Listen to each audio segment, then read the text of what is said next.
इस वक्त जो आरजू हमारे पाकिस्तानी है ना, उनको अमेरिका और वेस्टर्न कंट्रीज वाले अच्छी प्राइस दे रहे हैं। तो वो हमारा तो भाव चलता है ना, जिस तरह जहां से अच्छा भाव लग जाए हमने वहां जाना होता है, जहां से आसानी से पैसे मिल जाए। इस वक्त जिस तरह आपकी मैडम ने फरमाया है, इकोनॉमिक मिनिस्टर ने, कि हमें मौका मिला तो हम दूसरा IMF का लोन भी लेंगे। तो मौका तो पहले ही, आपके बच्चे तो भूखे बैठे लंदन में। आप लोग सर्टिफाइड फ्रॉडी हो। सर्टिफाइड फ्रॉडी है, समझते ना, कि जिसके ऊपर सारी दुनिया ने स्टैंपें लगा दी है कि फ्रॉडी है यार, इनसे बचो। बैंक से लोन लेना, IMF से लोन लेना, ये डॉलर पाकिस्तान नहीं आते, ये वही बैंकों से बैंक वहीं चले जाते हैं। आप पे क्या होता है, आपका फिर और महंगा किया जाता है, क्योंकि किस्तें आपने देनी होती। आप 25 करोड़ लोग किस्तें देने के लिए रखे हैं उन्होंने, लोन बाहर से बाहर। और देखिए उसमें फायदा किसका है, IMF का, क्योंकि लोन IMF का पैसा अमेरिका से बाहर निकलते ही नहीं। आप ज़हनी तौर पे आप गुलाम हैं, आप आजाद हुए ही नहीं है, होंगे भी नहीं, क्योंकि तालीम से बहुत दूर है, अकल से खाली हैं आप। और सिर्फ आपके पास एक ही चूरन है, जिहाद जिहाद जिहाद। हालांकि ना DNA में जिहाद है, ना माजी में जिहाद है। ये तो धोखा हो रहा है ना सारा हमारे साथ, कि जो मुसलमान है वो मुसलमान नहीं है, वो कहते हैं सारी दुनिया को मुसलमान करना है। ये पता क्या इनको बीमारी पड़ गई। एक दिन आएगा सारी दुनिया मुसलमान बन जाएगी, और पहले खुद तो मुसलमान बन लो भाई, खुद तो पहले इस्लाम को पढ़ो। करेंगे क्या इतने मुसलमान जमा करके? दुनिया की खूबसूरती तो यही है कि उसमें हर रिलीजन हो। आरजू पहले आप मुझे ये बताएं, दुनिया का सेकंड बिगेस्ट रिलीजन है कौन सा मुल्क है जो जलीलो ख्वार नहीं हो रहा? पहले तो ये तो मुझे बताएं। आरजू जिस तरीके से आपको जूते मार मार के लोगों ने मुसलमान किया था, आप इसी तरह जूते मार मार के नमाजें पढ़ाएंगे, कितना अर्सा पढ़ लेंगे इस तरह नमाजें? लेकिन सर एक तरफ हम अगर इकोनॉमी की बात करें तो हम देखते हैं कि इंडिया की जो है वो $4 ट्रिलियन तक पहुंच गई है, और हमारे यहाँ जो है वो महंगाई 42% तक पहुंच गई है। और साथ ही हमारे यहाँ कहा जा रहा है कि इस प्रोग्राम के, जो IMF के प्रोग्राम में है, इसके बाद एक और प्रोग्राम में जाने की फुल तैयारी है। क्या करेंगे ये लोग? मुझे सख्त दुख हुआ है, आपकी फाइनेंस मिनिस्टर ने ये स्टेटमेंट दी है कि हमें मौका मिला तो एक और लोन लेंगे। और मैंने जब उनकी टैक्स रिटर्न देखी तो 2 अरब रुपए की टैक्स रिटर्न है आपकी फाइनेंस मिनिस्टर जो उनकी। लेकिन आरजू ये आपके पाकिस्तान के अंदर रहने वाले जितने शहरी हैं, हर एक के हाथ के अंदर स्मार्टफोन है और हर एक को पता है, यही अलमिया है। बेचारे कर कुछ नहीं सकते, वोट डालते किसी को है, जाते किसी को है, आगे बाहर निकलते चीखते हैं तो फिर बस। आप इस वक्त देखें आपका स्टैंडर्ड क्या है, मुझे आप जस्टिफाई खुद कर दें, आप किस तरह बचेंगे। 2 चीजें मैंने पहले शायद आपके प्रोग्राम में पहले भी कहा, एक तो इस वक्त स्टैंडर्ड ये है, आपकी जो इस वक्त लॉन्ड्री मशीन चली है आपकी सारी, उसकी स्टैंडर्ड ये है, मैं 9 मई के वाकये को कंडेम करता हूं, पाक फौज जिंदाबाद। ये 2 फिक्रे आपने बोलने, कितने मुश्किल है ये फिक्रे 2 बोलना। लेकिन अगर आपने 2 अरब रुपए की करप्शन की है, 10 अरब रुपए की करप्शन की है, तो हलाल है पैसा। ये क्राइटेरिया। दूसरा क्राइटेरिया सुन लेकर, मैंने शायद आपको बताया था, मरवत साहब जो है हमारे मुर्शद पाक के जो वकील हैं, वो जूठा पानी उनका लेकर आया आधी बोतल अंदर से। उन्होंने कहा मैंने खान साहब से की मर्जी से लेकर आया। तो बाहर निकल कर उन्होंने वकीलों के जलसे में, ये नहीं कि बाहर जनरल मैसेज, वकील जो कि पढ़ी लिखी आपकी बरादरी समझी जाती, उसमें उन्होंने तकरीर में फरमाया कि मेरा दिल करता है मैं आधी बोतल उसको दूं जो कमिटेड PTI का वर्कर हूं। पीछे से मेरे एक वकील भाई जो है एडवोकेट साहब, उन्होंने पीछे से नारा लगाया, नहीं भाईजान इसको किसी टैंकर में डालें, हम सब पीना चाहते हैं। तो सर वो तो मिक्स करके दे रहे हैं, मैंने शायद आपको एक वीडियो भेजी थी, छोटी बच्ची है उसको मिक्स करके दे रहे हैं, उसको दिया। लेकिन नहीं, पीछे से एक और जो वकील साहब जो लॉ ग्रेजुएट, उन्होंने कहा नहीं ये पाकिस्तान के दरियाओं में डाल। तो आप इससे आप किस तरह बचेंगे? जब आपको हर 10 साल बाद, जब वकीलों को टीके जिहाद के लग चुके हैं, किस तरह बचेंगे आप? कोई बचने की शक्ल आपकी है? फिर उसके बाद अगली देख लें, हमारे आर्मी चीफ साहब हैं, उन्होंने कल वो मौलवियों को बुला के जलसा GHQ के अंदर सेमिनार कर दिया। सर ये जावलक बनने तो नहीं जा रहे, वो भी उनका भी सुना है कि मौलवियों के साथ बड़े जलसे किया करते थे, मैंने ये सुना है। वो जलसों की बात छोड़ दें, उन्होंने तो अपने आपके दफ्तरों के अंदर जो था, एक तो उन्होंने कहा था शर्ट पहना करें, वासेट पहना करें, शलवार कमीज पहना करें, और उन्होंने कहा था हाजिरी लगाया करें नमाज के ऊपर हाजिरी लगाया करें। नमाज पढ़ाते थे लोगों को जूते मार मार के। तो ये पता नहीं फिर ये जिस तरह बताया आरजू, जिस तरीके से आपको जूते मार मार के लोगों ने मुसलमान किया था, इसी तरह जूते मार मार के नमाजें पढ़ाएंगे, कितना अर्सा पढ़ लेंगे इस तरह नमाजें आप? हालांकि मैं जो इंसान हूं, मैं आपको वसूख के साथ कह देता हूं, मजहब ये रिचुअल है, फिलॉसफी को समझो पहले। खुदा आपके दिलों के हालों को जानता है। आप जब नमाज पढ़ते हैं और आपके दिमाग में कुछ और होता है, मंत्र पढ़ रहे होते हैं, खुदा को क्या पता आप क्या मंत्र पढ़ रहे हैं, क्या कर रहे हैं आप? आप मुझे ये बताएं, आपकी मस्जिदों में जूते सेफ नहीं है, टूटियां सेफ नहीं है, कलाशनकोव की गोलियां चल रही, बम फट रहे हैं, क्योंकि उन्हें पता ही नहीं कि मस्जिद जगह किस जगह का नाम है। कहने को तो आप बार बार कहते हैं अल्लाह का घर है, हम अल्लाह की बात करें। टारगेट किलिंग तक हो रही है, टारगेट किलिंग तक हो रही है मस्जिद के अंदर, मस्जिदों के अंदर बम फट रहे हैं आपके। कलाशनकोव, आप ईद की नमाज पढ़ते हैं, देखें नजारा, ईद की नमाज है, ऊपर 15 सिपाही खड़े होते हैं कलाशनकोव लेकर कि यहाँ को मारना जाए कि मस्जिद। इतने ईमान कमजोर है आप लोगों के, ये मजहब है आपका। और आप कहते क्या है कि कहते एक दिन आएगा, ये मैंने सुना आपके पाकिस्तान से, एक दिन आएगा सारी दुनिया मुसलमान बन जाएगी, और पहले खुद तो मुसलमान बन लो भाई, खुद तो पहले इस्लाम को पढ़ो। करेंगे क्या इतने मुसलमान जमा करके? दुनिया की खूबसूरती तो यही है कि उसमें हर रिलीजन हो। आरजू पहले आप ये मुझे ये बताएं, दुनिया का सेकंड बिगेस्ट रिलीजन है कौन सा मुल्क है जो जलीलो ख्वार नहीं हो रहा? पहले तो ये तो मुझे बताएं। 57 मुल्क इकट्ठे हुए रियाज में सऊदी अरेबिया में, वो 2 रेजोल्यूशन पास नहीं कर सके। जो पहले मुसलमान है उनको तो मुसलमान करो पहले, फिर बाद में दूसरी दुनिया को मुसलमान करना। यही तो धोखा है, यही तो धोखा हो रहा है ना सारा हमारे साथ, कि जो मुसलमान है वो मुसलमान नहीं है, वो कहते हैं सारी दुनिया को मुसलमान करना है। ये पता नहीं क्या क्या इनको बीमारी पड़ गई। दर हकीकत इसमें जो मुझे जो समझ आती है, कारोबार बना लिया। मजहब को जब भी कारोबार बनाएंगे तबाही होगी। आज से तकरीबन 300-400 साल पहले चर्च भी इस तरह ही करता था। चर्च भी जन्नत के टिकट बेचता था, चर्च भी ऐसा बहुत ज्यादा स्ट्रॉन्ग था, किंग से ज्यादा स्ट्रॉन्ग होता था वो। लेकिन फिर उन्होंने बड़ा मुश्किल से चर्च को निकाला, गवर्नमेंट से, अपनी जिंदगियों से निकाला। आज मुझे किसी ने कल बैठा था, किसी ने कहा जी असली बाइबल जो है वो तो 1611 में लिखी गई थी। और वाकई ये बात सही है। जब वो रिसर्च करते हैं, वो तो 300 साल बाद बाइबल लिखी, लेकिन उन्होंने रिसर्च करके फिगर आउट कर लिया, उन्होंने मजहब को साइड पे रख दिया है, वो अपनी जिंदगी गुजार रहे हैं। और देखे ना, मैं यहाँ अमेरिका में रहता हूँ, यहाँ सारे काम वो कर रहे हैं जो आपका कुरान बताता है, जो आपका मजहब बताता है, हर काम वो ये कर रहे हैं। आप हर वो काम कर रहे हैं जो आपका मजहब आपको मना करता है। तो आप बताएं, ये जो अमेरिका वाले मुसलमान है, क्या आप मुसलमान है? तो ये तो एक धोखा है, फ्रॉड है। आरजू दुख वाली बात यह है, मुझे तो कोई नहीं है, इसमें 2 चीजें नजर आती हैं। कौम को तबाह किया है, द मोस्ट करप्ट, ये मेरी अल्फाज नहीं है, वॉल स्ट्रीट ने कहा था the most corrupt cabinet in the history of Pakistan. और दूसरा मुझे अफसोस ये हुआ है कि एटॉमिक पावर को इस तरह चलाया। दुनिया क्या सोच रही हो, आज क्या सोच रही होगी? आप गैरिजन स्टेट है, आप गैरिजन स्टेट, आप मेरे डिफेंस स्टेट है ना, आपका टोटल डिफेंस है। लोगों को डरा डरा के, खौफ के जरिए बताना, हम नहीं होंगे तो टीटीपी आ जाएगी, हम नहीं होंगे तो राह आ जाएगी, हम नहीं होंगे तो हिंदू आ जाएंगे, हम नहीं होंगे तो सिख आ जाएंगे, हमने कश्मीर भी लेना है, हमने ये भी करना है, अगला तबाह है आगे। लेकिन लोगों को ड्रामा तो बताना होता है, कुछ ना कुछ तो उन्होंने करना है।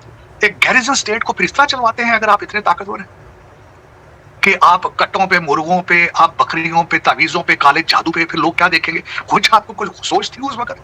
ये मेरा क्वेश्चन जनरल फैज साहब से, जनरल बाजवा साहब से, कि हजूर आपने अगर उस्मान बुजदार और पीरनियों से आपने दुनिया की एटॉमिक पावर चलवानी थी, ये लम्हा फिक्री है। सोचें जरा कि आज दुनिया क्या सोच रही होगी आपको। सर, लेकिन आपको क्या, भारत को डरा दें। नहीं, भारत ने क्या डरना है? भारत इनके डर से अब अगले लेवल पे जा चुका है। भारत नहीं सर, वो डरते नहीं, लेकिन हम उन्हीं को धमकियां देते रहते हैं ना, एटम बम दिखा दिखा के। जबकि भारत, आप देख रहे हैं कि इतना बड़ा इवेंट उन्होंने ऑर्गेनाइज किया वर्ल्ड कप का, और उसकी भी बड़ी डिटेल्स आई हैं कि कितना पैसा उससे भी बना है उनके यहाँ कई चीजों में, जो वर्ल्ड कप क्रिकेट से। और हमारे यहाँ तो कभी ऐसा इवेंट हो नहीं सकता, जाहिर है सिक्योरिटी के मामलात हैं और कई चीजें हैं, तो यहाँ तो कोई नहीं आएगा। आप इवेंट की बात कर रहे हैं, मैं कहता हूँ बैन करनी चाहिए। स्पोर्ट्स पाकिस्तान में जहां जाते हैं मैच बेच देते हैं। जो क्रिकेट का मैच खेलते हैं, जितने जाके इंडिया में खेले सारे मैच बेचे इन्होंने, और बाद में आर्ग्यू का करते हैं हमें 6-6 महीने तनख्वाहें नहीं मिली। वो एक क्रिकेटर ने तो यहाँ देख कह दिया, कहता मैं तो शॉट इसलिए नहीं मार सका, मुझे प्रोटीन नहीं देते थे। कुछ शर्म करो यार, तुम स्पोर्ट्समैन हो क्या हो? तुम भिखारी हो? इनको बैन करना चाहिए, इनको बाहर भेजने के लिए। इनको कहना जाना तो अपने जेब खर्च पे जाया करो। कौम पहले बैंकरप्ट है, इस पे क्यों जाना चाहते हो? लेकिन उसमें जो सबसे बड़ी बात यह है कि आपका मूव फॉरवर्ड आरजू तभी होगा जो अकाउंटेबिलिटी करेगा। पता नहीं पाकिस्तान में पाकिस्तानी अभी पैदा लगता नहीं हुआ कोई। हाफिज साहब पे उम्मीदें मेरे जैसे बंदे रख के बैठे हैं, लेकिन पता नहीं क्या बनेगा। आप ज़हनी तौर पे आप गुलाम हैं, आप आजाद हुए ही नहीं है, होंगे भी नहीं, क्योंकि तालीम से बहुत दूर है, अकल से खाली हैं आप। और सिर्फ आपके पास एक ही चूरन है, जिहाद जिहाद जिहाद। हालांकि ना डीएनए में जिहाद है, ना माजी में जिहाद है। सर, चाइना की आप बात करें, चाइना हर जगह एक्टिव है, तो सर पाकिस्तान में क्यों एक्टिव नहीं है? यहाँ पर उन्होंने जो है वो जो ट्रेड रूट है वो बंद कर दिया 4 महीने के लिए। वो कह रहे हैं 4 मंथ्स तक यहाँ पे कोई काम नहीं होगा, क्योंकि वो नाराज है पाकिस्तान से। ये बताया जा रहा है क्योंकि बलूचिस्तान में जो मिनरल्स वगैरह हैं उसके लिए जो गल्फ कंट्रीज हैं उनमें पाकिस्तान इंटरेस्टेड है, उससे नाराज है, सिक्योरिटी को लेकर नाराज है कि हमारे बंदे मार देते हो। तो सर अब तो सभी को बंदे मारते हैं। चाइना इस वक्त जो आरजू हमारे पाकिस्तानी है ना, उनको अमेरिका और वेस्टर्न कंट्रीज वाले अच्छी प्राइस दे रहे हैं। तो वो हमारा तो भाव चलता है ना, जिस तरह जहां से अच्छा भाव लग जाए हमने वहां जाना होता है, जहां से आसानी से पैसे मिल जाए। इस वक्त जिस तरह आपकी मैडम ने फरमाया है, इकोनॉमिक मिनिस्टर ने, कि हमें मौका मिला तो हम दूसरा IMF का लोन भी लेंगे। तो मौका तो पहले ही, आपके बच्चे तो भूखे बैठे लंदन में, प्रॉपर्टियां वहां पे बहुत अभी बिकने वाली हैं, आपके तो मौका तो है, आप लें उसको, लेंगे ये। तो जब यहाँ IMF वाले देना बंद करेंगे तो फिर ये CPEC खोल लेंगे, फिर वहां से डॉलर लेंगे। तो हमारी नाराजगी इतनी है, पैसों की हद तक है। हमारी कोई नाराजगी कौन सी फंडामेंटल है? हमारी कौन सी किसी इशू के ऊपर नाराजगी? हमारी नाराजगी डॉलरों पे, क्योंकि देखें डॉलर, मैंने आपको शायद बताया नहीं है, शबर जैदी साहब ने अगले दिन अपना मैंने उनका ब्लॉग सुना, उन्होंने कहा पाकिस्तानियों का $200 बिलियन पड़ा है फॉरेन एसेट्स के शक्ल में, और सबसे ज्यादा पैसा जो है दुबई में। इस वक्त भारत के जो लोग हैं वो नंबर 1 है दुबई में प्रॉपर्टी खरीदने में, और मेरे वतन अजीज को बेच के बेचने वालों का नंबर 2 है, और तीसरा नंबर आप सुन के हैरान हो जाएंगे, अफगानिस्तान दुबई में प्रॉपर्टी। तो उसमें आरजू, ये आपके यहाँ जो एक टोटल 76 साल से मेरे जो रूलिंग एलीट है, डुअल सिटीजन, ये सीख चुके हैं गेम। वर्ल्ड बैंक से लोन लेना, आईएमएफ से लोन लेना, ये डॉलर पाकिस्तान नहीं आते, ये वही बैंकों से बैंक वही चले जाते हैं। आप पे क्या होता है, आपका फिर और महंगा किया जाता है क्योंकि किस्तें आपने देनी होती। आप 25 करोड़ लोग किस्तें देने के लिए रखे हैं उन्होंने, लोन बाहर से बाहर। और देखिए उसमें फायदा किसका है, आईएमएफ का, क्योंकि लोन आईएमएफ का पैसा अमेरिका से बाहर निकलते ही नहीं, वो वही बैंकों में ट्रांसफर हो जाता है। वो आईएमएफ से निकला सिटी बैंक चला जाता है, इसी तरीके से वर्ल्ड बैंक का पैसा वर्ल्ड बैंक से निकलता है, यहीं पे बैंक ऑफ अमेरिका में चला जाता है। तो वो तो फायदे में है, गुर्दे आपके दे देते हैं वो। आप देख रहे 42% गुर्दे तो आपके है ना, गुर्दे 42% महंगाई अगर देखी जाए वो बिल्कुल इसी तरह के गुर्दे लिखवा लिए उन्होंने। वो 42% क्यों है, आईएमएफ की किस्तें आपने देनी दी अब आप। मगर सर आपकी बात से मुझे फिर जो है वो आपके हमारे सभी के बड़े फेवरेट जावेद मियादाद की बात याद आ गई। उनका एक क्लिप और वायरल हुआ है जिसमें वो कह रहे हैं कि हिंदुस्तान से पाकिस्तान अमीर है, और उसके बाद वो क्या डेफिनेशन बता रहे हैं कि क्योंकि हमारी आबादी कम है, उनकी आबादी ज्यादा है, और कुछ इस किस्म का करके। तो मैंने यकीनन ये उनको दाऊद इब्राहिम जो जिनको इंडिया वाले ढूंढते रहते हैं सारे मोहल्ले में, उनके समधी है मियादाद साहब के, उन्हीं ने समझाया होगा, क्योंकि वो चीज भी समझ नहीं आई कि पाकिस्तान हर हाल में जो है वो इंडिया से आगे। ये बात हमारे लोगों के दिमाग से नहीं निकलती। नहीं, मैं थोड़ा बहुत उनसे एग्री करूंगा, वो मुझसे वो पूछे वो इस तरीके से कि आप गरीब मुल्क नहीं है, आप करप्ट मुल्क है। अब उसमें स्पोर्टिंग आर्गुमेंट में ये कहना चाहूंगा कि आबादी के लिहाज से दुबई में आप लूट के प्रॉपर्टियां लेने में दूसरे नंबर है भारत से, बहुत बड़ा नंबर है, आपकी बहुत अचीवमेंट है। दूसरा, मैंने खुद अपनी आंखों से ये रिसर्च करके पढ़ा था कि स्विस बैंकों में आपका पैसा करप्शन का ज्यादा पड़ा है भारतीय निजात लोगों से, तो फिर आप अमीर हुए। तीसरी बात बताना चाहूंगा मैं आप कि आपके सिर्फ 5000 लोग हैं जिनके पास सारा पैसा, बाकी कौम तो मर रही है, भूखे मर रही है बाकी सारी। बिल्कुल, तो वो 5000 लोगों को देखे तो सही ना किस तरीके वो कितने अमीर हैं। भारत के अंदर तो सिर्फ 2-4 ही लोग हैं ना, अडानी अंबानी है, और यहाँ पे तो ईंट पकड़ो तो नीचे से अडानी अंबानी निकल आता है, इतनी करप्शन। मुझे ये बताएं, बाजवा साहब के रिश्तेदार 12 करप्शन करके नहीं बने, पर वो अडानी अंबानी करप्शन करके नहीं बने, उन्होंने कुछ काम ही किया है, नहीं तो करप्शन है। वो तो फिर देखे ना, उनके जज जनरल तो भारत में रहते हैं ना, रिटायर होने के बाद वो उनका कौन से लंदन चले जाते हैं। मैं तो वैसे बात ये कर रहा हूँ कि आप इतने गरीब मुल्क नहीं है। आप जरा नोट करें, आंखें बंद करके देखें कि आप कब से, मैं एक और मिसाल देना चाहूंगा, सबसे बड़ी मिसाल, आप इसके बाद फैसला आप खुद कीजिएगा। आपका जो पहला डेलीगेशन अमेरिका आया था, पहला डेलीगेशन, अभी कायदे आज़म जिंदा थे, मोहम्मद अली जिन्ना साहब जिंदा थे, उसने आते ही $2 बिलियन का नोट, $2 बिलियन। फिर उसके बाद अयूब खान साहब यहाँ दौरे पे आए और वो बार बार कहते रहे, उन्होंने कहा था कि मैं बैरकों की, मैं बल्कि किसी में कोट करूंगा उनका जो उन्होंने एग्जैक्ट वर्ड कहे थे यहाँ पे सेक्रेटरी ऑफ स्टेट को, उन्होंने कहा था, I am not here to see barracks, our army can serve you, why don't you take over our army, why don't you work with our army. आप आज के नहीं ये कर रहे, आप बड़ा डॉलर बनाया आपने, बहुत डॉलर, और वो डॉलर जो है वो सारा पाकिस्तान के अंदर वो एक भी डॉलर नहीं, वो सारा डॉलर मुझे लंदन में नजर आता है, अमेरिका में, अब टोरंटो नजर आना शुरू हो गया, या दुबई में नजर आता है। बदकिस्मती आपकी, आपको सब पता है, आप लोग सर्टिफाइड फ्रॉडी हो, सर्टिफाइड फ्रॉडी है, समझते ना, कि जिसके ऊपर सारी दुनिया ने स्टैंपें लगा दी है कि फ्रॉडी है यार, इससे बचो, इससे बचो। बिल्कुल, और हर लेवल पर रिसेंटली मुझे ये बताएं, 12,000 पासपोर्ट आपने बेचा अफगानियों को, सिर्फ सऊदी अरेबिया एक कंट्री का। तो अंदाजा लगाएं, अपनी सेल्फ रिस्पेक्ट का अंदाजा लगाएं, अपनी मोरालिटी का अंदाजा लगाएं, और सिर्फ एक ऑफिस ने बेचा, लाहौर के ऑफिस, 12,000 पासपोर्ट। सऊदियों ने मुंह पे मारा जाके, उन्होंने कहा पकड़ो, ये कह दिया, अफगानियों को बेचे तुमने पासपोर्ट 12,000। और आजकल आपके पासपोर्ट के बनाने के पेपर खत्म हो चुके हैं, और फ्रांस से पेपर लेते हो, पेपर ही नहीं, आजकल पासपोर्ट ही नहीं बन रहे। आपने पढ़ने जाना हो तो आप खत्म है, आपने इलाज कराने जाना खत्म है, फिर आप कहते हैं हम ये करेंगे, हम चांद पे तो हमें जाना चाहिए था। अरे हमारे फार्मूले इन्होंने चोरी कर लिए भारत में, और खुदा आदा ना लो, फार्मूला आपने बनाया नहीं, आप तो पहले दिन से फराडी है, 1948 से फराडी के बन के फिर वो कहते जा रहे हैं, सर नवाज शरीफ साहब अभी भी कहते जा रहे हैं कि उन्होंने सोचा था जो इकोनॉमी के फार्मूले वो अरिस्टोटल थे, आइंस्टाइन के छोटे भाई हैं नवाज शरीफ साहब, जिनको सारी ख्वाब में आया, उन्होंने मुझे ख्वाब में आया था, मैंने इस तरह करके, अभी भी वो कहते हैं एटम बम मैंने बनाया। यार खुदा आता ना लो ना, तुम्हें फिजिक्स के स्पेलिंग नहीं आते, तुम्हें केमिस्ट्री के स्पेलिंग नहीं आते, तुमने किस तरह बना लिया भाई तुमने एटम बम। लेकिन ये कि बस मैं क्या करूंगा, हर एक ने बेवकूफ जो बनाना होता है, 25 करोड़ लोग हैं वो सामने बैठे हैं जैसे बकरियां बैठी हैं, बिल्कुल कान बंद है, आंखें बंद है, कोई मुर्शद है तो आगे आ जाता है, बिरयानी की प्लेट पे तो वोट पे दे देते हो आप।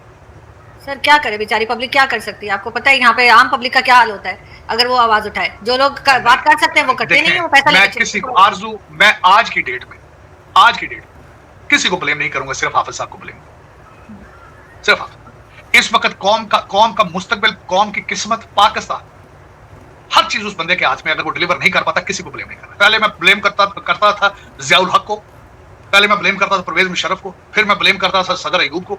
सदर अयूब तो खैर सर्टिफाइड करप्ट था, हर बंदे को पता था। आज उनका लड़का गौहर अयूब मर गया, जब स्टोरियां गौहर अयूब की देखें कि उन्होंने किस तरीके से इस मुल्क को लूटा है। फिर आज उसी का अयूब खां का पोता जो है वो इस वक्त वो जमहूरियत का लंबरदार बन के फिर रहा है। इसी तरीके से जियाउल हक का बच्चा जो है वो भी आज जमहूरियत का लंबरदार है, एजाजुल हक है। फिर लेकिन परवेज सर मुशर्रफ है। लेकिन आज के दिन में जिस तरीके से पीटीआई पे क्रैकडाउन है, ये क्रैकडाउन करप्शन पे क्यों नहीं हो रहा है? मैं किसी लेकिन को सर आपको हाफिज साहब से उम्मीद है सर, वो तो जियाउल हक की तरह मुल्लाओं से मिलते फिर रहे हैं, उनका तो मिले, लेकिन हाँ मैं कहता हूँ मिले, दिन में 5-5 दफा मिले, मैं नहीं मना करता, लेकिन पाकिस्तान की बेहतरी भी तो करे ना। मुल्लाओं से मिलकर या तो उन्होंने कहा कि बाहर निकल के कि कल से 50,000 लोगों का इसी जेल में नाम है, कल से मैं देखूंगा कौन सी अदालत फैसला सही नहीं करती, कल से मैं देखूंगा किस तरह करप्शन चलती है। और डॉलर को तो कंट्रोल कर लिया, लोग करप्शन को कंट्रोल क्यों नहीं करते यार? डॉलर का टारगेट देख लीजिएगा, इलेक्शन तक इन्होंने 260 पे लेकर आने, डॉलर आ जाएगा, क्योंकि हर मनी एक्सचेंज के ऊपर इन्होंने आईएसआई और आईबी का बंदा बिठा दिया। लेकिन वो आर्टिफिशियल तरीके से ना सर, दोबारा ठीक है। आज भाई दफ्तरों में क्यों नहीं आईबी के लोग बिठाते और आईएसआई के लोग बिठाते? आप जहाजों के ऊपर, एयरपोर्टों के ऊपर क्यों नहीं बिठाते? मलक रियाज को क्यों नहीं रोका गया जाने से बाहर? मेरा क्वेश्चन है ये। वो चीफ जस्टिस के दामाद को क्यों निकाल दिया तुमने ईसीएल के नाम से? जवाब 25 करोड़ लोगों को जवाब दो, ये हद होगी। चलो देखें, मेरे तो जैसे लोग तो तरस रहे हैं बैठे हुए मुल्क से दूर कि कोई कभी ढंग की खबर आए जिसपे हमें भी फखर हो कि नहीं यार आप एक बंदे ने दिए थे लारे, वो कहता था नया पाकिस्तान बनेगा, नया पाकिस्तान जब आएगा इमरान खान तो फलाना ढूंढा। हम लोग भंगड़े डाल डाल के मर गए, मैं बन गया नया पाकिस्तान बन गया। उसने जब आगे रखा वो उस्मान बुजदार, और जब उसने छोड़ी गोगियां और सारा कुछ, तो आज वो कहता है मैं मजहबी रहनुमा हूं। अभी 6 महीने जेल रह के आ गया तो उसका नाम के आगे हाफिज लिखा होगा, हाफिज इमरान खान। वो अंदर नेटफ्लिक्स देख रहा, कहते हैं कुरान पाक हिफ्ज कर रहे हैं। उसके बजाय सर कोई ढंग की किताबें, ये भी कहा जा रहा है कि किताबें जा रही हैं जो पढ़ लेते हैं वापस ले आते हैं, पता नहीं क्या चक्कर है। मैकियावेली की किताबें पढ़ रहे होंगे और क्या करना होगा। उन्हीं के जो फॉलोअर है वो मैकियावेली पावर पॉलिटिक्स का हिस्सा, उसको पावर चाहिए चाहे औरतें। मुझे एक बताएं बात, मैं ऑक्सफोर्ड वालों से मैंने आपको कहा था मैं जाके मैं बात करूंगा सारे आईवी लीग स्कूलों से। मैंने सबसे पहला क्वेश्चन ये पूछना है कि तुम्हारा ग्रेजुएट जाके मजहबी रहनुमा बन के उसको किसी खातून ने कहा कि तुम मुझसे शादी करो प्राइम मिनिस्टर बन जाओगे, ये तुम्हारी डिग्रियों की वैल्यू? और फिर तुम सारे मनी लॉन्ड्रिंग सिखा के भेज रहे हो पाकिस्तान में। ये जो पाकिस्तान के आ रहे हैं सीएसएस वाले सारे लड़के लौड़े लपाड़े, क्या इनको पढ़ाते हो यार? ये जाओ मुल्क को लूटो, ये सिखाते हो अपने निसाब में? या अपना निसाब चेंज करो या इनको एडमिशन न दिया करो। मैंने बताया मेरी जिंदगी का ये टारगेट है, आईवी लीग स्कूलों में जहां जहां ये सीएसएस सब जितने आपके पढ़ रहे हैं उनको सबके जाके मिलूंगा, और मैं उसमें कुछ लोगों के नाम लेकर जाऊंगा कि ये तुम्हारे ग्रेजुएट है, इन्होंने देखो क्या किया, ये कहां रह रहे हैं आजकल। इन्होंने उस मुल्क को लूटा है जिसके बहुत बुरे हालात, मैं बताऊंगा इनको जाके, इन गोरों को बताने वाली बात। बुरे हालात भी इनकी वजह से हुए, इन्होंने लूटा है तभी तो मुल्क का ये हाल हुआ है, वरना ना हुआ होता। दोस्तों जैसे कि आपने क्लिप में देखा कि पाकिस्तान मीडिएट करने वाला है वॉर के अंदर, मतलब कि जो ईरान की वॉर चल रही है ना अमेरिका और इजराइल के साथ में, तो उसमें मीडिएटर का रोल निभाने जा रहा है पाकिस्तान। मतलब कि वो जंग मतलब कि रुकवाएगा। और कल की खबर है कि भाई कल मतलब कि पाकिस्तान बहुत ज़्यादा मतलब कांटेक्ट में रहा अमेरिका के कि मतलब कि कैसे न कैसे करके जंग रुकवाया जाए। लेकिन भाई ईरान का तो कहना है कि हम तो मानते ही नहीं है जो तुम ये मीडिएटर का रोल निभा रहे हो पाकिस्तान अमेरिका, तो भाई हम तो इसे मानते ही नहीं। ईरान ने तो साफ साफ बोल दिया, ईरान के फॉरेन ऑफिस ने बोला है कि पाकिस्तान कौन होता है ये जंग रुकवाने वाला, पाकिस्तान कौन है, पाकिस्तान को कितने का चौधरी बनाना चाहते हो क्या तुम, पाकिस्तान कौन है? ठीक है भाई, तो ईरान ने तो साफ साफ मना कर दिया। ईरान ने तो बोल दिया, यहाँ तक ईरान ने बोला है कि भाई पाकिस्तान तो असैसिनेशन करवा सकता है हमारे नेताओं का अगर हम पाकिस्तान विज़िट करते हैं, तो इस क्या बोलते हैं इस वॉर को रुकवाने के लिए अगर टेबल पे बैठकर डायलॉग करते हैं तो भाई पाकिस्तान हमारी सुपारी दे सकता है। सुपारी का मतलब समझ रहे हैं आप, मतलब असैसिनेट करवा सकता है इनके नेताओं को, यहाँ तक कि मतलब कि यहाँ तक डर है ईरान के नेताओं को, ये बात समझ लो। और ईरान कैसे अलाउ कर देगा भाई पाकिस्तान को कि मीडिएट करवा सके? अमेरिका तो करेगा ना, अमेरिका तो इंटरेस्ट है ना पाकिस्तान के लिए, मतलब भाई बहुत ज़्यादा, क्योंकि भाई साहब पाकिस्तान ने अमेरिका ने गोद में बैठा के खिलाना शुरू कर दिया था पाकिस्तान को। उस टाइम से जब ऑपरेशन सिंदूर हुआ था तभी से ही मतलब कि अमेरिका प्लानिंग में लग गया था कि भाई हमें कैसे वेनेजुएला में इन्वेट करना है, उसके बाद भाई ईरान में इन्वेट करना है, रिजीम चेंज करनी है। तो भाई पाकिस्तान बहुत ज़्यादा मतलब कि हमारे साथ खड़ा होगा तो हमें मजबूत होगी, क्योंकि भाई अगर इस्लामिक उम्मा के साथ में पाकिस्तान मिल गया तो भाई ईरान का सबसे ज़्यादा साथ देगा पाकिस्तान, क्योंकि भाई साहब वो चौधरी बनना चाहता है वो इस्लामिक वर्ल्ड में। तो भाई इसी वजह से अमेरिका ने भाई सबसे पहले तो भाई पाकिस्तान को टुकड़े फेंक के अपनी तरफ कर लिया कि भाई ये अगर हम जब अमेरिका चढ़ाई करेंगे हम जब ईरान पे चढ़ाई करेंगे तो पाकिस्तान हमारे साथ खड़ा हो, और वह वैसा ही हुआ है भाई, पाकिस्तान साथ में खड़ा हुआ है। ठीक है भाई साहब, लेकिन भाई पाकिस्तान का मतलब कि जो चेहरा है ना भाई वो अमेरिका भी जानता है, सऊदी अरेबिया भी जानता है और ईरान भी जानता है कि भाई ये पाकिस्तानी क्या है, ये डॉलर के यार है। जो डॉलर इनके पास फेंक देगा ना वो उनके पास ये पहुंच जाएंगे, क्योंकि भाई सऊदी अरेबिया पे तो अटैक हो रहे हैं, सऊदी अरेबिया के साथ में तो डिफेंस पैक्ट कर रखा है पाकिस्तान ने, ठीक है भाई। तो सऊदी अरेबिया की मतलब कि ये सऊदी अरेबिया की मदद करने भी नहीं आ रहे कि ईरान से पड्डा पड़ जाएगा। अगर भाई ये सऊदी अरेबिया की मदद करने आते हैं तो ईरान ठोकेगा, अमेरिका इजराइल तो वहाँ से निकल जाएंगे, लेकिन भाई ईरान इनका जन्म जन्म तक इनका दुश्मन बन जाएगा भाई ईरान, ठीक है भाई। तो भाई इस वजह से भाई पाकिस्तानी नहीं आ रहे, क्योंकि भाई सब अगर भाई पाकिस्तानी इस पड्डे में पड़े तो भाई वैसे ही हाल होगा जैसे अफ़गानिस्तान के साथ में हो रहा है भाई। पाकिस्तान दिन रात ठोक रहे हैं, जैसे अमेरिका ने मतलब कि इतने सारे वेपन छोड़ के चले गए थे ना, वो अब वो टीटीपी वाले अफ़गानिस्तान वाले मतलब कि इस्तेमाल कर रहे हैं पाकिस्तान के ऊपर। तो भाई वैसी सिचुएशन आ जाएगी, ठीक है भाई। तो इस वजह से पाकिस्तानी क्या बोलते हैं डायरेक्ट क्या बोलते हैं ईरान से पंगा नहीं ले रहे हैं, क्योंकि भाई मतलब अगर सऊदी अरेबिया अगर डोर फेंक देता ना तो पाकिस्तानी पंगे लेने आ जाएंगे, इतना मैं बता सकता हूँ। जितना मैं समझता हूँ ना पाकिस्तानियों को कि भाई अगर डॉलर फेंके 20-30 बिलियन अगर फेंक दिए सऊदी अरेबिया ने डॉलर पाकिस्तान पर, तो भाई पाकिस्तानी आ जाएंगे बचाने के लिए सऊदी अरेबिया को, और जीसीसी कंट्रीज़ को बचाने के लिए आ जाएंगे, और इस्लामिक उम्मा में चौधरी बनने के लिए मतलब ये आ जाएंगे, ठीक है भाई साहब। मतलब कि डॉलर फेंको और काम करवा लो इनसे, मतलब ये है ना दलाल कौम, मतलब क्या बोलते हैं दलाल नेशन भाई साहब। क्या बोलते हैं एस जयशंकर ने इनको बोला ना, एक नया नाम दिया था कि दलाल नेशन है,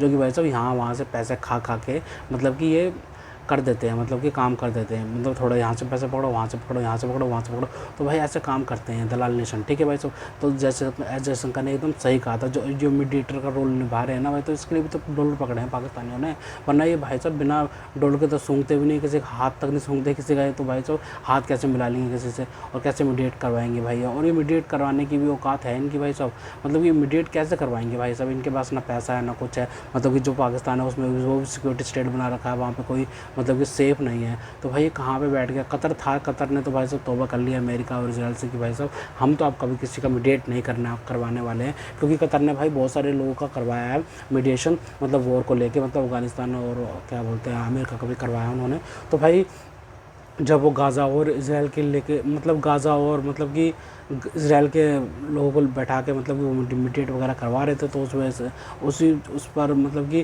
क्या बोलते हैं गाज़ा के नेताओं पे मतलब कि इसराइल ने अटैक कर दिया था कतर में। तो भाई कतर जब से भाई परेशान है कि भाई साहब मतलब गाज़ा को लोगों को बैठा के मतलब कि बातचीत हो रही थी वहाँ पे कतर में, तो भाई इसराइल ने अटैक कर दिया था। तो इसराइल उसी वजह से कतर ने मतलब कि भाई सोच लिया कि भाई नहीं भाई अब तो भाई तौबा कर लेनी है इस चीज़ से कि भाई मतलब किसी का मीडिएशन नहीं करवाने वाला है, ठीक है भाई साहब। और ऐसी सिचुएशन तो भाई पाकिस्तान के अंदर भी हो सकती है भाई, अगर भाई साहब मतलब कि भाई इसराइल को खुंदक आ गई तो भाई इसराइल भी अटैक कर सकता है, लेकिन इसराइल अटैक करेगा नहीं, क्योंकि भाई अमेरिका और इसराइल अभी एक हैं, और इसराइल मतलब अमेरिका के साथ है, और अमेरिका की मतलब कि अमेरिका के इशारे पर ही ये मीडिएशन हो रहा है, अमेरिका ही करवा रहा है मीडिएशन पाकिस्तान में, जिसे इस्लामाबाद अकॉर्ड के नाम से जाना जाएगा।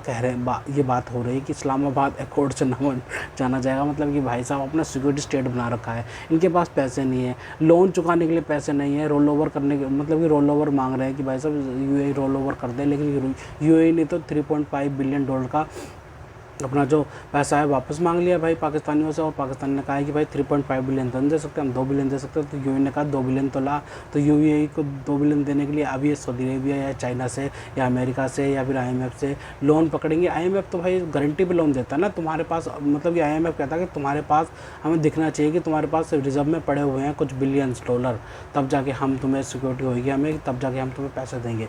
तो इस वजह से क्या बोलते हैं आईएमएफ तो लोन देगा नहीं इनको, ठीक है भाई, और अमेरिका तो वैसे भी नहीं देने वाला, अमेरिका शायद दे भी दे भाई कुछ भी नहीं पता, लेकिन भाई चाइना तो देगा नहीं भाई साहब, इनको दूर से भगा देगा, क्योंकि भाई साहब ये चाइना कैम्प में बिल्कुल भी नहीं है और चाइना की बात मान भी नहीं रहे हैं, ठीक है। और सऊदी अरेबिया तो वैसे ही नहीं दे रहा है इनको, वैसे भाई सऊदी अरेबिया कह रहा है कि भाई पहले मदद करने आओ हमारी, हमें बचाओ भाई साहब ईरान से, तब जाके हम तुम्हें पैसे देंगे। तो भाई पाकिस्तानी मतलब कि भाई मतलब उनको समझ नहीं आता कि भाई कर क्या रहे हैं, कि भाई इतने पेट्रोल डीजल के दाम इनके कंट्रीज़ में बढ़ गए हैं भाई साहब, इन्होंने गाड़ियाँ तक बेच डाली हैं भाई साहब, साइकिल चलाने की औकात पे आ गए हैं भाई ये, और बातें बड़ी बड़ी करवा लो भाई कि हम तो मीडिएट करवाएंगे वॉर को, ये करवाएंगे वो करवाएंगे, बस की इतना सा भी नहीं है इनके लिए, बस की इतना सा भी कुछ नहीं है इनको भाई, ठीक है भाई साहब।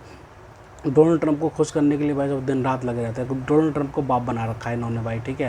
डोनाल्ड ट्रंप को मतलब कि एक तरफ तो इनकी गवर्नमेंट जो है मतलब कि भाई मीडिएट करवा रही है अमेरिका इजराइल वॉर को, ठीक है भाई साहब, अमेरिका इजराइल और ईरान की वॉर को, ठीक है भाई। और मतलब कि डोनाल्ड ट्रंप को बाप बना रखा है क्या बोलता है पाकिस्तानी गवर्नमेंट ने। और पाकिस्तान की मीडिया क्या कहती है कि नहीं ना ना ना, अमेरिका तो भाई साहब कत्लेआम मचा रहा है, ये कर रहा है, वो कर रहा है भाई साहब। अमेरिका तो बिल्कुल भी मतलब कि ईरान ने तो धूल चटा दी अमेरिका को। मतलब कि इनकी मीडिया ये बात कर रहा है, उनकी गवर्नमेंट का क्या हाल है देख लो, वो डोनाल्ड ट्रंप की गोद में बैठे ही बढ़िया। तो भाई मतलब कि समझ नहीं आता भाई करना क्या चाहते हैं भाई बिल्कुल भी, ठीक है भाई। तो क्या बोलते हैं 25 करोड़ लोगों को भाई किस्तों पे लगा दिया इन्होंने। 25 करोड़ लोग भाई किस्त चुकाने के लिए आया बस इनकी भाई। ये मौज मस्ती करते हैं, लंदन पेरिस टोरंटो चल जाता है जो पैसे लेते हैं, उसके बाद ये किस्तें चुकाने के लिए भाई 25 करोड़ लोग रखे इन्होंने भाई साहब। मतलब कि भाई क्या ही बात है। तो खैर तो दोस्तों अगर आपको हमारी वीडियो पसंद आई तो कम से कम व्हाट्सएप पर जरूर शेयर कीजिएगा, साथ साथ चैनल को सब्सक्राइब करके हमारा मनोबल जरूर बढ़ाएगा ताकि हम आपके लिए ऐसी ही मनोरंजन वीडियोस बनाते रहें। तो गाइस मिलते हैं आपसे अगली वीडियो में, तब तक के लिए जय हिंद।